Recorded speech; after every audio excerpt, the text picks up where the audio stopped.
Top news. ఎన్నికలు లాంఛనమే కూటమి గెలుస్తుందని టీడీపీ అధినేత చంద్రబాబు అన్నారు.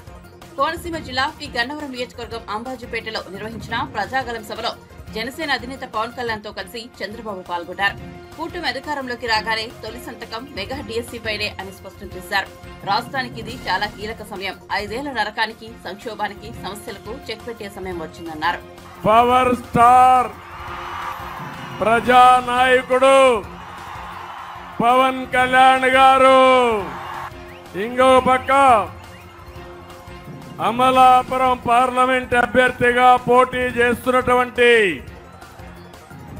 బాలయోగి కుమారుడు హరీష్ గారు, గన్నవరం జనసేన అభ్యర్థి ఎన్డీఏ అభ్యర్థి అయినటువంటి సత్యనారాయణ గారు ఎన్నికలు లాంఛనమే,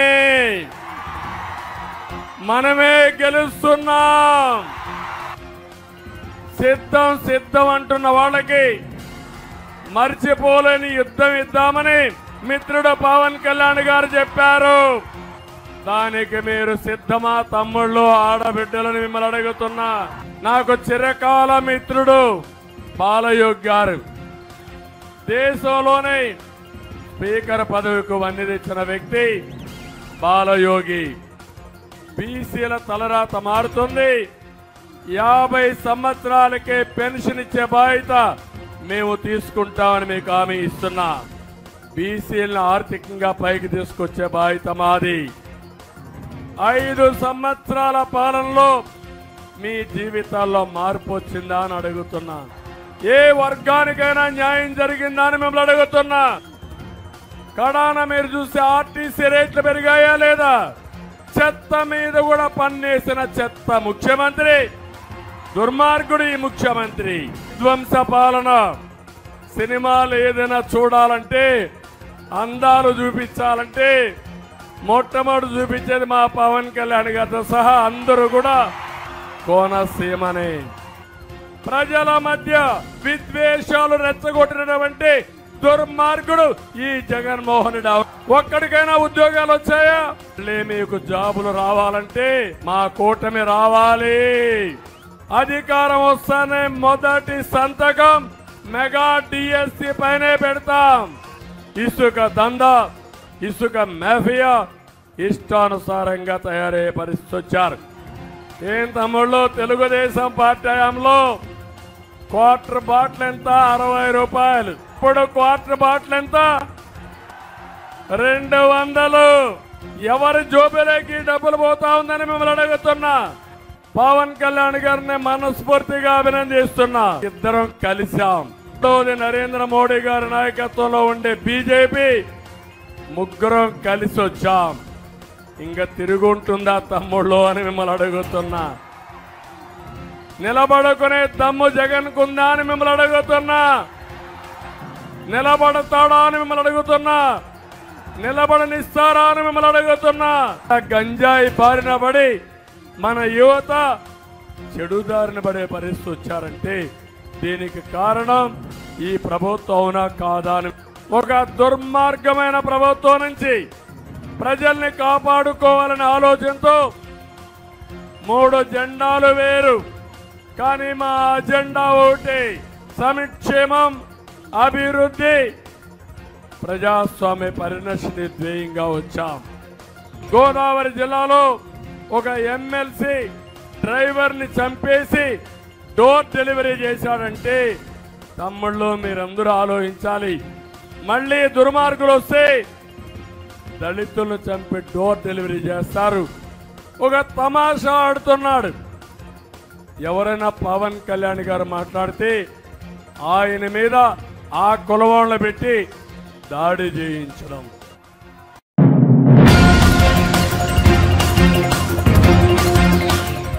అందమైన కోనసీమను కలహాల సీమ చేయాలని జగన్ చూస్తే తాము ప్రేమ సీమగా మార్చేందుకు ప్రయత్నించామని జనసేన అధినేత పవన్ కళ్యాణ్ తెలిపారు. కోనసీమ జిల్లా పి గన్నవరం నియోజకవర్గం అంబాజీపేటలో నిర్వహించిన ప్రజాగళం సభలో టీడీపీ అధినేత చంద్రబాబుతో కలిసి ఆయన పాల్గొన్నారు. కలహాల సీమగా చేయడానికి ప్రయత్నం చేశాడు. మీ అందరి సహకారంతో ఆ రోజున మేమందరం ఉండి ఈ కలహాల సీమ కాకుండా, కొట్లాట సీమ కాకుండా 2.5 లక్షల ఎకరాల హెక్టార్లలో కొబ్బరి తోటలతో నిండిపోయిన ఈ అందాల సీమని తిరిగి ప్రేమ సీమగా మార్చుకోవడానికి మేమందరం సాయశక్తిలా కృషి చేశాం.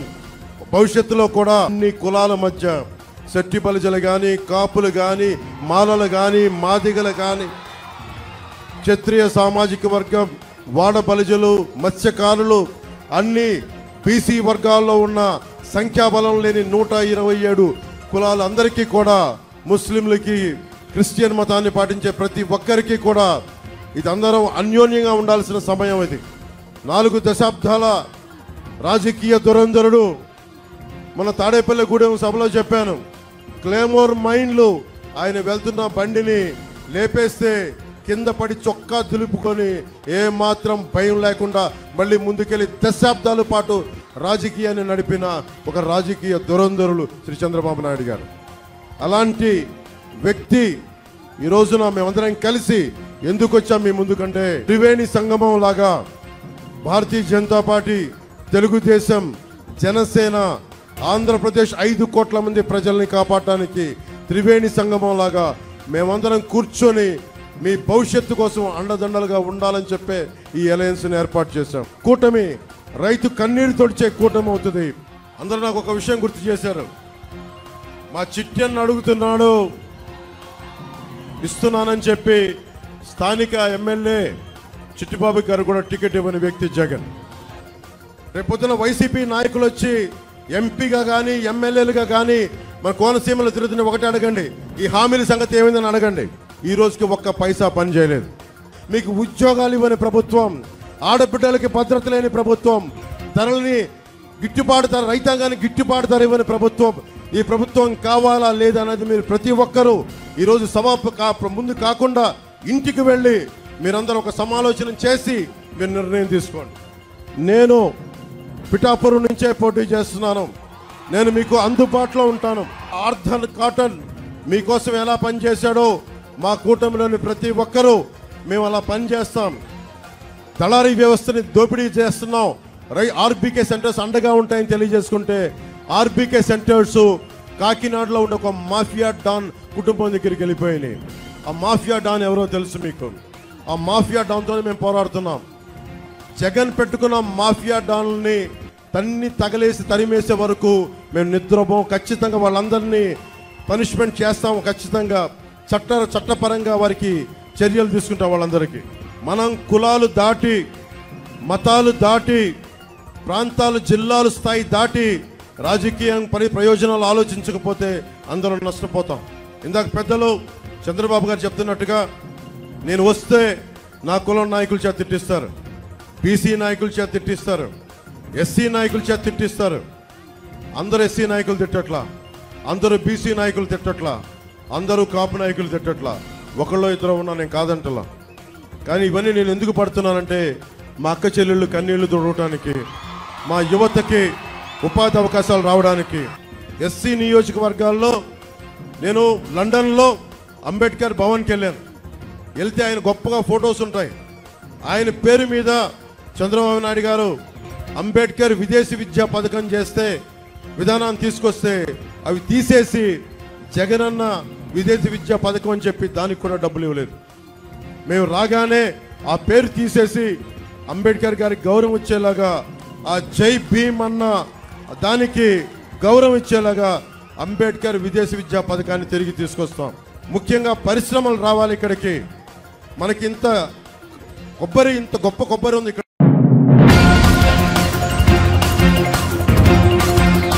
సంక్షేమం, అభివృద్ధి, సంస్కరణలకు ప్రతిరూపం ప్రధాని నరేంద్ర మోదీ అని టీడీపీ జాతీయ ప్రధాన కార్యదర్శి నారా లోకేష్ కొనియాడారు.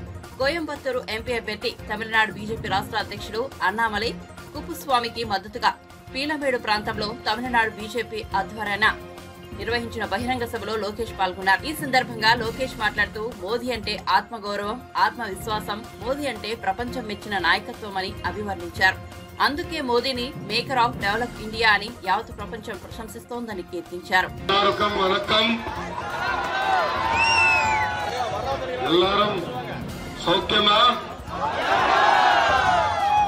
ఈ రోజు తమ్ముడిని ఇంత ఘన స్వాగతం పలికిన తెలుగులందరికీ పేరు పేరున నా హృదయపూర్వక నమస్కారాలు. నేను గతంలో కోయంబత్తూరుకు వచ్చా. ఆనాడు పంచాయతీరాజ్ గ్రామీణ ఐటీ శాఖ మంత్రిగా ఉన్నప్పుడు వచ్చా. ఇక్కడ ఉన్న తెలుగు వాళ్ళని కలిసా, పారిశ్రామికవేత్తల్ని కలిసా కూడా జరిగింది. కానీ మొదటిసారి తమిళనాడులో ప్రచారం చేసేదానికి వచ్చాను. దానికి మీ అందరికీ నా హృదయపూర్వక నమస్కారాలు నేను తెలుపుకుంటున్నాను.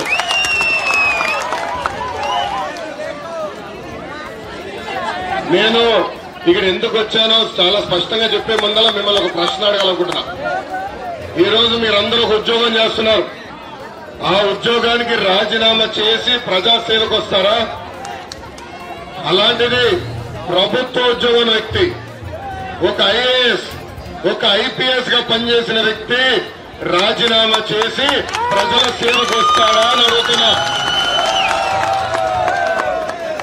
అలాంటిది మన తమ్ముడు అన్నమలై గారు అతి చిన్న వయసులో ఐపీఎస్ ఆఫీసర్ అయ్యారు.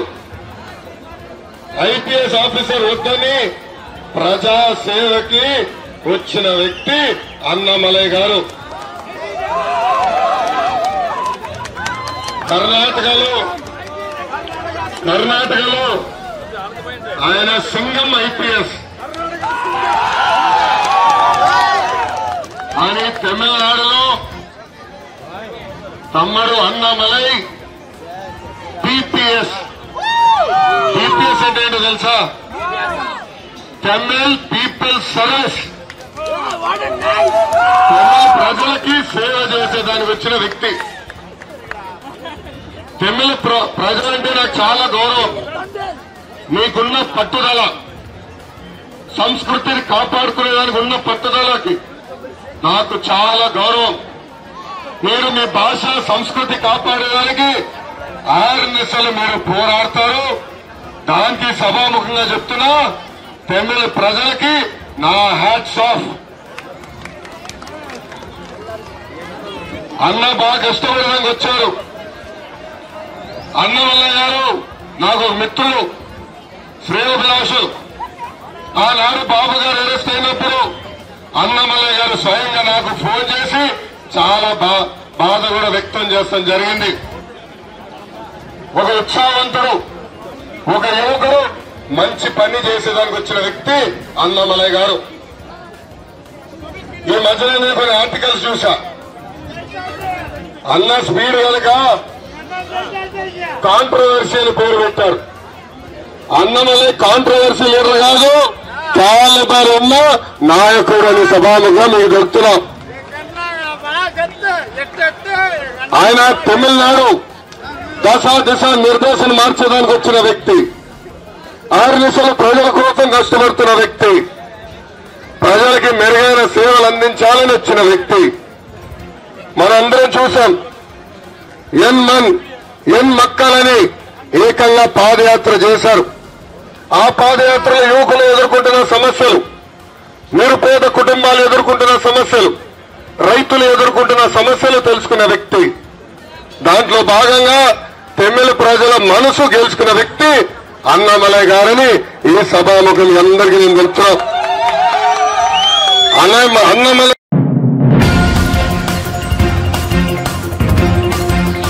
మాజీ సీఎం బీఆర్ఎస్ అధినేత కేసీఆర్ ఎప్పుడు జైలుకు పోతాడో తెలియదని మెదక్ లోక్సభ నియోజకవర్గ బీజేపీ అభ్యర్థి రఘునందన్ రావు అన్నారు. గురువారం మెదక్ పట్టణంలోని చిల్డ్రన్స్ పార్క్ లో బీజేపీ పార్లమెంట్ నియోజకవర్గ బూత్ అధ్యక్షుల సమావేశం జరిగింది. ఈ సందర్భంగా రఘునందన్ మాట్లాడుతూ పార్లమెంట్ ఎన్నికల తర్వాత బీఆర్ఎస్ పూర్తిగా మునిగిపోవడం ఖాయమన్నారు. బీఆర్ఎస్ మునిగిపోతున్న టైటానిక్ పడవ వంటిదన్నారు.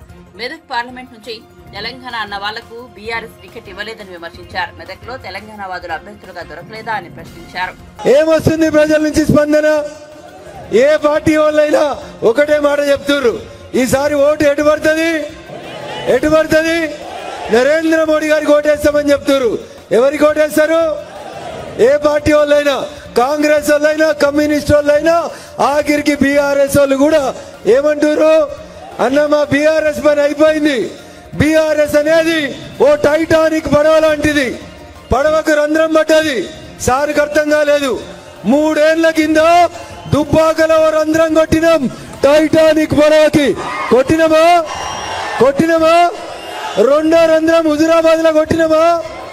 కానీ సార్ గట్ల 10వ అంతస్తులో స్టీమర్ మీద ఉన్నాడు, లోపలికి నీళ్ళు వస్తున్నాయన్నది కనబడలేదు. కనబడ్డదా? ఎప్పుడు కనబడ్డాయి? మొన్న కనబడ్డాయి చలికాలంలో. సార్ కిందికి వచ్చే వరకు పడవ ఏమైంది? నడి సముద్రంలోకి వచ్చింది. ఎన్ని మోటార్లు పెట్టినా, కాళేశ్వరం బాహుబలి పంపులు పెట్టినా నీళ్లు బయటికి పోలే. ఫలితం ఏమైంది? ఏమైంది ఫలితం? ఒకటి ఉండే అని చెప్పుకుందాం ఇంగ్లీష్ సినిమాల్లో, 500 ఏళ్ల కింద ఓ పడవ నడి సముద్రంలో మునిగింది. ఏంది దాని పేరు?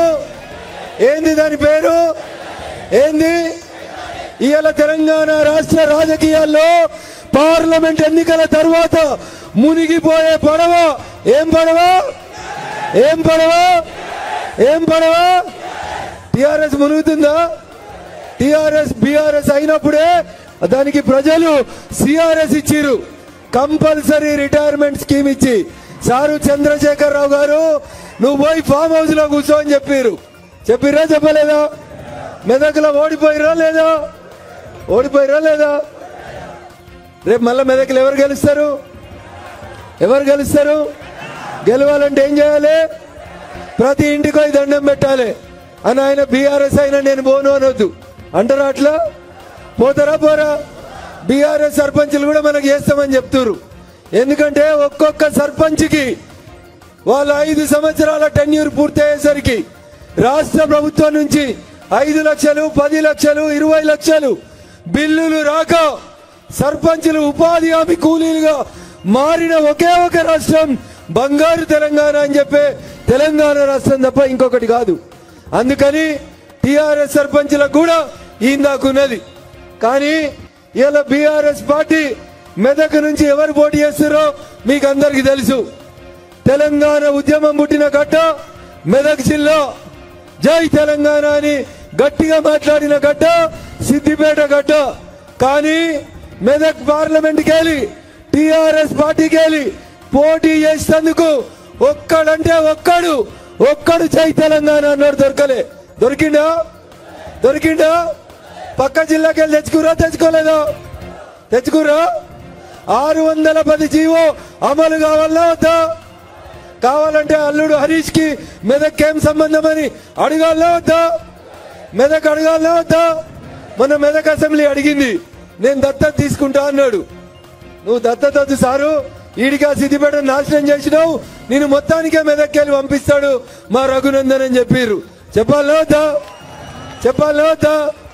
జనముతోటి గెలవలేమని, ధనముతోటి గెలుద్దామని సూట్ కేసులు ఉన్నాయని తెచ్చుకొని ఈడ క్యాండిడేట్ గా పెట్టుకున్నారు. ఎందుకు మెదక్ జిల్లాలో ఒక్కడు లేడా? టిఆర్ఎస్కి వెళ్ళి జై తెలంగాణ అన్నాడు ఒక్కడు లేడా?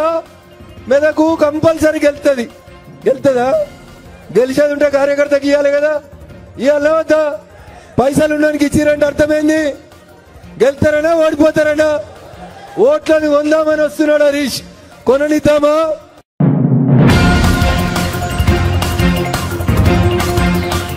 సీఎం రేవంత్ రెడ్డిపై బీజేపీ ఎమ్మెల్యే ఏలేటి మహేశ్వర్ కీలక వ్యాఖ్యలు చేశారు. రేవంత్ మార్కు పాలనపై హాట్ కామెంట్ చేశారు. రేవంత్ అంటే నా వంతు ఏంది అంటున్నాడని ఆరోపించారు. సీఎం రేవంత్ రెడ్డి దగ్గరికి పోయిన వాళ్ళు నీ వంతుకు రేటెంత రెడ్డి అని అడుగుతున్నారు. రేటెంత రెడ్డి అని రేటు ఎవరు ఫిక్స్ చేస్తున్నారో తెలియదు, కానీ ఎక్కడ పడితే అక్కడ ఈ రాష్ట్రంలో సెటిల్మెంట్లు జరుగుతున్నాయని పేర్కొన్నారు. పాలన గాలికి వదిలేసి వసూళ్లకు పాల్పడుతున్నారని తీవ్ర విమర్శలు చేశారు. అంతేకాదు, కొద్ది రోజుల క్రితం కూడా ఎమ్మెల్యే మహేశ్వర్ రెడ్డి కాంగ్రెస్ పాలనపై తీవ్ర విమర్శలు చేశారు. మరి రేవంతు అంటే నా వంతు అడిగిండా? రేటెంత రేట్ అంటే చెప్పిండా తెలియదు. దాన్ని మళ్ళీ జీవో 37 ద్వారా, జీవో నంబర్ 37 ద్వారా అదే భూమిని మళ్ళీ వాళ్ళకే కేటాయించిండు. అదే భూమిని వాళ్ళకే కేటాయిస్తూ గతంలో దాంట్లో ఎంప్లాయ్మెంటే లేనట్లు, గతంలో దాని ద్వారా లబ్ధి జరిగినట్లు, ఈయన ఈ జీవోతోటే లబ్ధి జరుగుతున్నట్లు, ఈ జీవోతోటే దాంట్లో ఎంప్లాయ్మెంట్ జరుగుతున్నట్టు. అరే హాస్పిటల్ కట్టినప్పుడు హాస్పిటల్లో డాక్టర్ల దగ్గర నుంచి, నర్సుల నుంచి, హౌస్ కీపింగ్ వరకు ఎట్లా రిక్రూట్మెంట్ చేసుకుంటారు. అది ముందు తెలియదా? జీవో క్యాన్సిల్ చేసేటప్పుడు తెలుసు కదా. మళ్ళీ దాంట్లో ఏదో రిక్రూట్మెంట్ అవుతున్నది కాబట్టి ఇస్తున్నాను, లేకుంటే రేటు పెంచిన కాబట్టి ఇస్తున్నాను. అదే రేటు పెంచితే ఎంత పెంచినామయ్యా? 15 లక్షలు. నేను అడుగుతున్నా, జీవో ప్రకారం, సుప్రీంకోర్టు గైడ్ లైన్స్ ప్రకారం ప్రభుత్వ విలువలో సంవత్సరానికి 10% కట్టాలి కదా.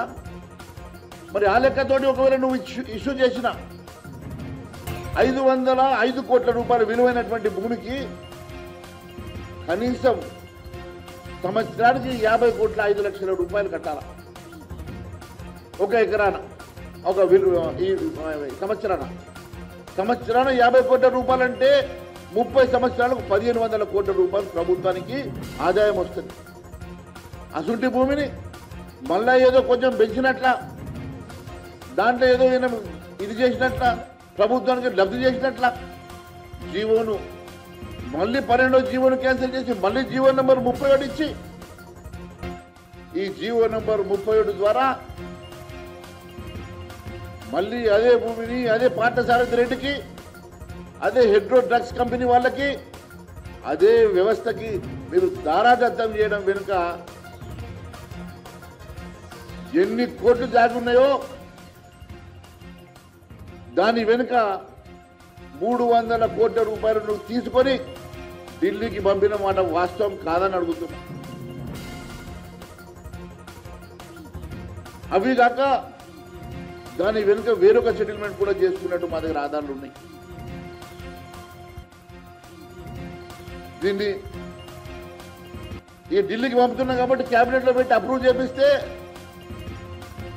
అది శంకులో వచ్చిన తీర్థం అవుతుందా?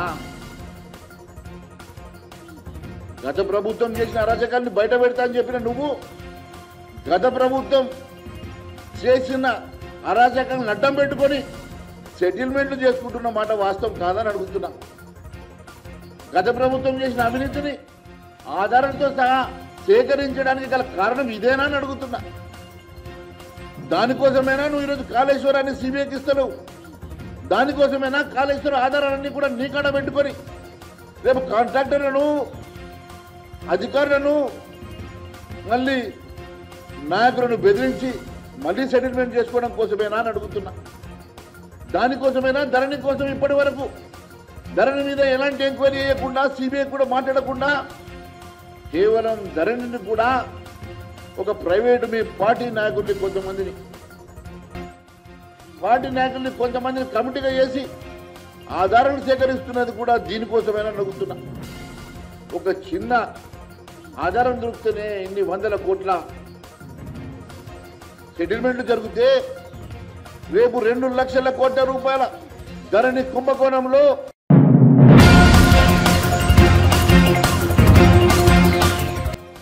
ఏపీలో వాలంటీర్ల అంశంలో అధికార వైసీపీ, విపక్ష టీడీపీ మధ్య మాటల యుద్ధం కొనసాగుతోంది. వాలంటీర్లకు 10,000 వేతనం ఇస్తామని చంద్రబాబు హామీ ఇస్తుండగా వైసీపీ నేతలు తప్పుపడుతున్నారు. చంద్రబాబు మాటలు నమ్మొద్దని, గతంలోనూ చంద్రబాబు ఇలాంటి మోసపూరిత హామీలు ఇచ్చారని సజ్జల ధ్వజమెత్తారు.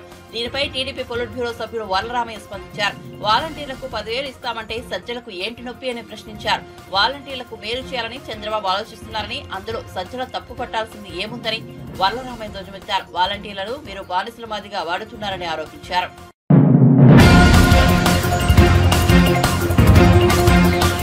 ప్రకాశం జిల్లా ఒంగోలులో వైసీపీ, టీడీపీ మధ్య తీవ్ర ఘర్షణ చోటు చేసుకోవడం తెలిసిందే. మాజీ మంత్రి బాలినేని శ్రీనివాసరెడ్డి కోడలు శ్రీకావ్య ఎన్నికల ప్రచారం నిర్వహిస్తుండగా ఆమెను ఓ అపార్ట్మెంట్లోని మహిళలు అడ్డుకున్నారు. ఈ క్రమంలో మాటా పెరిగి వైసీపీ, టీడీపీ వర్గాలు కొట్టుకునేంత వరకు వెళ్లేదు. బాలినేని శ్రీనివాసరెడ్డితో పాటు టీడీపీ అభ్యర్థి దామచర్ల జనార్దన్ రావు కూడా రంగంలోకి దిగడంతో తీవ్ర ఉద్రిక్తత నెలకొంది. ఈ దాడుల్లో ఇరు పార్టీలకు చెందిన వారు గాయపడగా బాధితులను పరామర్శించేందుకు బాలినేని, దామచర్ల ఒంగోలు రిమ్స్ వద్దకు వెళ్లగా వీరి రాకతో అక్కడ ఉన్న 2 పార్టీల కార్యకర్తలు బిగ్గరగా నినాదాలు చేశారు. రిమ్స్ వద్ద కూడా ఉద్రిక్తత నెలకొంది. పోలీసులు తీవ్రంగా శ్రమించి ఇరు వర్గాలకు సర్ది చెప్పి అక్కడి నుంచి పంపించేశారు.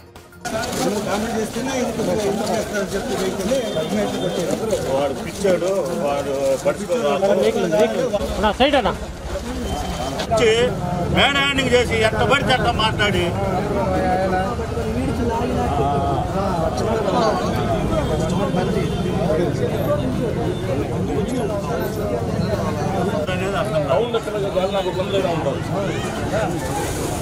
వీడియో తీసాను.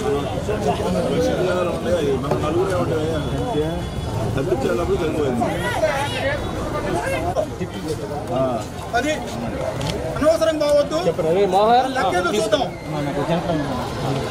ఈరోజు మా డివిజన్ కార్యక్రమం జరుగుతుంటే వాళ్ళు వచ్చారని మా లేడీస్ ఉన్నారు, పద్మావతి అని వాళ్ళ ఇంటికి పోయి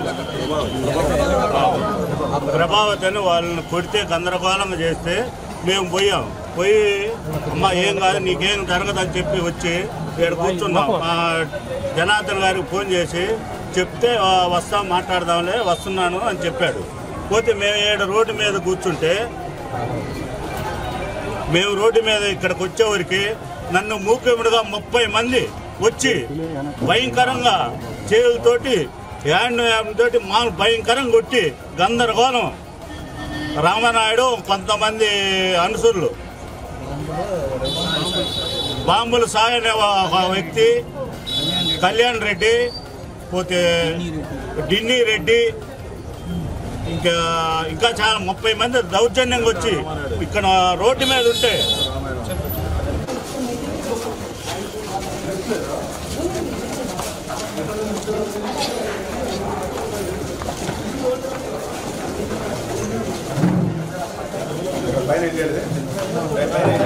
ఎన్నికల కమిషన్ చెప్పింది కదండి, వాలంటీర్ని నేను ఫోటో తీశానండి. అది నేను చేసిన తప్పి వైసీపీ వాళ్ళు మొత్తం గుండాలు వచ్చి నన్ను కొడుతుంటే మా పిల్లలు అడ్డం వచ్చేసరికి పిల్లల్ని చూడండి కొట్టి ఎట్లా చేశారు. అబ్బాయిని వచ్చి ఇక్కడ పోయింది, చెవు వినపరావట్లేదు. మా చిన్న అబ్బాయి ఏది తల్లిని కొడుతుంటారని వీళ్ళు వచ్చేసరికి ఇదిగోండి కొట్టేయడమైన ఇంట్లోకి వచ్చి కొట్టారు వైసీపీ రౌడీలు. గోలి తిరుపతి రావు అనే వ్యక్తి, గోలి తిరుపతమ్మ 39వ డివిజన్ భర్త గోలి తిరుపతి రావు చంపేస్తాను, మీరు 2వ ఫ్లోర్లో ఎట్టుంటారో చూద్దామని మిగతా వాళ్ళకు మా కింద వాచ్మెన్కి చెప్పి బెదిరించి వెళ్ళారు. మీరు మరి ప్రభుత్వము ఎస్పీ గారు కానీ పోలీసులు కానీ మాకు ప్రొటెక్షన్ ఇవ్వకుంటే మాత్రం మా కుటుంబాన్ని ఉంచరు. దయచేసి రాష్ట్రంలో కూడా మీరందరూ గమనించండి, వైసీపీ రౌడీజము ఇంకా కొనసాగుతుంది. వైసీపీకి ఓటు వేస్తే గినా ప్రతి ఒక్కరింటికి, ఇప్పుడు మా ఇంట్లోకి వచ్చి కొట్టారు, రేపు మీళ్ళ కూడా వచ్చి చొరబడి కొడతారు. దయచేసి వైసీపీకి ఓటు వేయొద్దండి.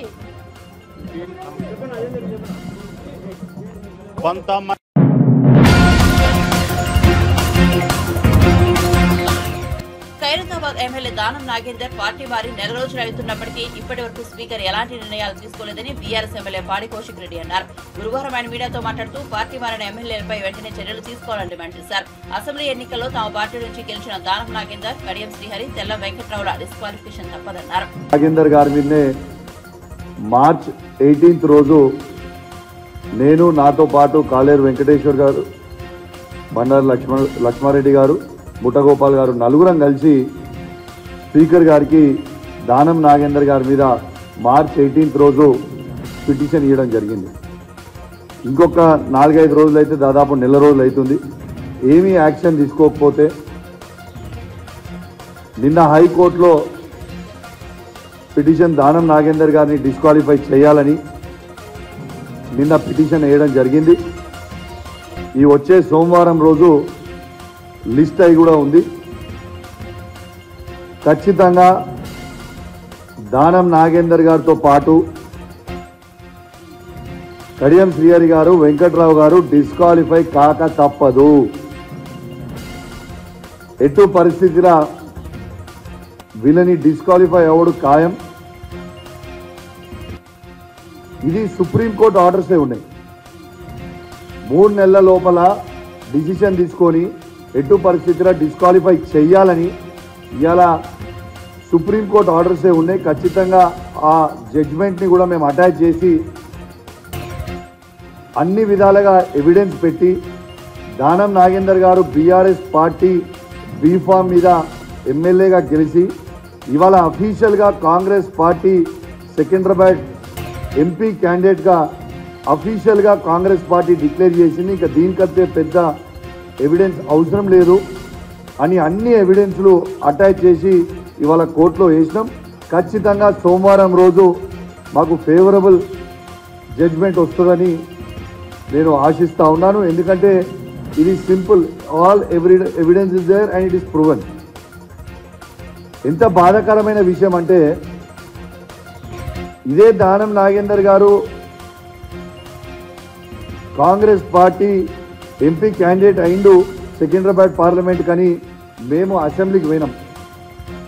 అసెంబ్లీకి పోతే స్పీకర్ లేడు. సెక్రటరీ గారు అసెంబ్లీలో వండుకుంటూ పోయి బాత్రూంలో దాచుకున్నాడు. బాత్రూంలో దాచుకొని తాళం పెట్టుకొని బయటకు వస్తలేదు. ఏదే సెక్రటరీ అంటే సెక్రటరీ బాత్రూంలో ఉన్నాడని మాకు కూడా తెలుసు. అడిగి పోయి ఉన్న తర్వాత సెక్రటరీ లేడని చెప్తున్నాం. ఆడ ఆగి ఆగి ఆగి ఏం చేసినాం, అక్కడి నుంచి మన జాయింట్ సెక్రటరీ ఉపేందర్ గారి దగ్గర పైకి పోయినాం. పోయి పెటిషన్ తీసుకోండి, మీ అందరు స్పీకర్ ఆఫీస్ కిందనే పనిచేస్తారు కదా, సెక్రటరీగా తను సెక్రటరీ అవైలబుల్ బాత్రూంలో దాచుకున్నాడు నేను లేను అని చెప్తున్నప్పుడు ఎవరికి ఇవ్వాలి? జాయింట్ సెక్రటరీకే ఇవ్వాలి కదా. జాయింట్ సెక్రటరీ గారికి పోతే ఒక్కసారి మీరు చూడండి, మీ ద్వారా వీడియో వినిపిస్తే ఇప్పుడు మీ ద్వారా యావత్ తెలంగాణ ప్రజలందరూ కూడా ఈ వీడియో వినాలి. ఇలా ఎవరైనా కలవచ్చు, మాది ప్రజాపాలన అని చెప్పుకునే రేవంత్ రెడ్డి గారు ఒక్కసారి వాళ్ళ ఆఫీస్ స్పీకర్ గారు ఆఫీస్లో ఉన్న జాయింట్ సెక్రటరీ గారు ఎట్లా చేస్తారో ఒక్కసారి మీరు ఈ వీడియోతోని మీరు వినాల్సిందిగా విజ్ఞప్తి చేస్తా ఉన్నా.